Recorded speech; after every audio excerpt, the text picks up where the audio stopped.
Welcome to The Explainer.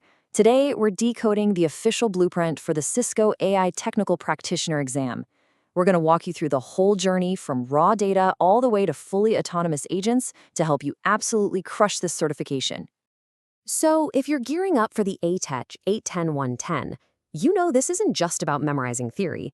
This 60-minute exam rigorously tests your real-world chops.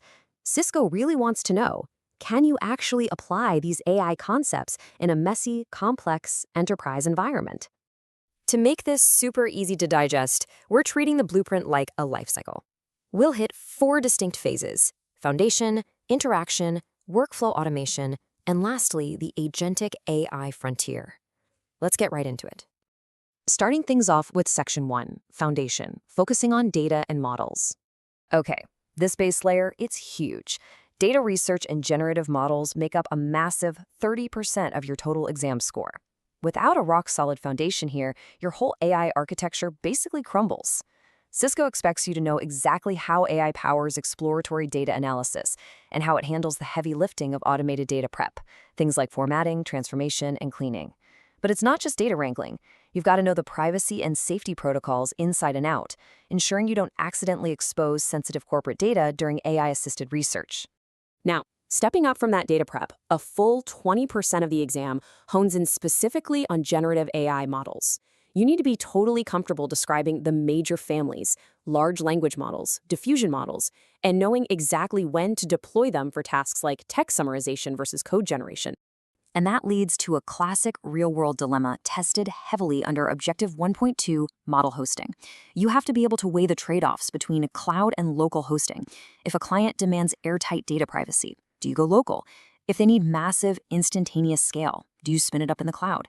You need to know exactly how cost, latency, privacy, and scalability tip the scales. You also have to wrap your head around model selection in AI hubs, and crucially, the mechanics of RAG, or retrieval augmented generation. That means understanding embeddings, vector databases, and how to strictly manage context windows and token limits so your model doesn't just forget half the instructions you gave it. Moving right along to Section 2, Interaction, covering prompting and security. This layer is all about steering the AI while keeping the guardrails firmly attached. Taking up 15% of the exam, the prompt engineering objective means you need to know how to expertly structure a prompt. We're talking core principles, defining roles, giving precise instructions, setting strict constraints. You'll be tested on techniques for text, image, and audio, like iterative prompting, chaining prompts together, and using few-shot examples to really lock in the model's behavior. But hey, steering is only half the battle. Another 15% tests how you practically defend these systems.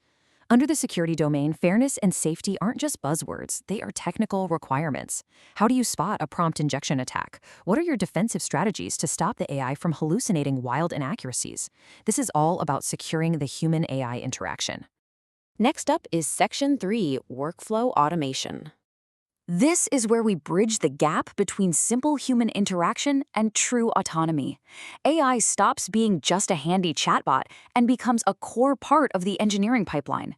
For this 20% block, Cisco maps AI directly onto the 5 classic steps of software development: requirements, prototyping, implementation, testing, and deployment. Drilling into that, tokens cost money, right? So you'll need to explain how token usage and context window management directly impact your prototyping costs, your latency, and the final output quality. You also have to know how AI is actively used to improve code quality through automated debugging, error handling, and even generating documentation. And finally, Section 4, the Agentic AI frontier. We've reached the absolute bleeding edge of the blueprint where AI actually takes the wheel. Making up the final 20%, Objective 6 requires you to explicitly separate agentic AI from standard generative AI. You have to understand agent design, orchestration, and the autonomous capabilities that let an AI plan, execute, and adapt without you constantly holding its hand. Now pay close attention here, because this is an absolute must-know for the exam. Objective 6.3 mandates that you understand the Model Context Protocol, or MCP framework, specifically for agentic AI. To ace this, you need to deeply understand the architecture of its primitives, the clients, the servers, and the hosts. Why? Because you must be able to explain how these primitives enable AI agents to establish highly secure connections to external tools and data sources. That secure, structured connectivity via MCP is literally what transforms an isolated, standard model into a powerful agent capable of taking real-world actions. Alongside MCP, Cisco expects you to grasp how data is transformed and mapped within these agents. And crucially, because we're handing over so much autonomy to the system, you have to know human-in-the-loop, or HITL, strategies. Even at the cutting edge of autonomous orchestration, you need to know exactly how and when to securely pull a human back into the decision-making seat. We've covered a ton of ground today, looking at the exact blueprint Cisco uses to certify AI technical practitioners. So as you map out your study plan for the 810-110 exam, I want you to ask yourself, do you truly grasp how a raw dataset transforms, through careful model selection, secure prompting, and protocols like MCP, into a fully autonomous, secure AI agent? The enterprise of tomorrow runs on Agentic AI, and mastering this blueprint, well, that's your key to actually building it. Good luck.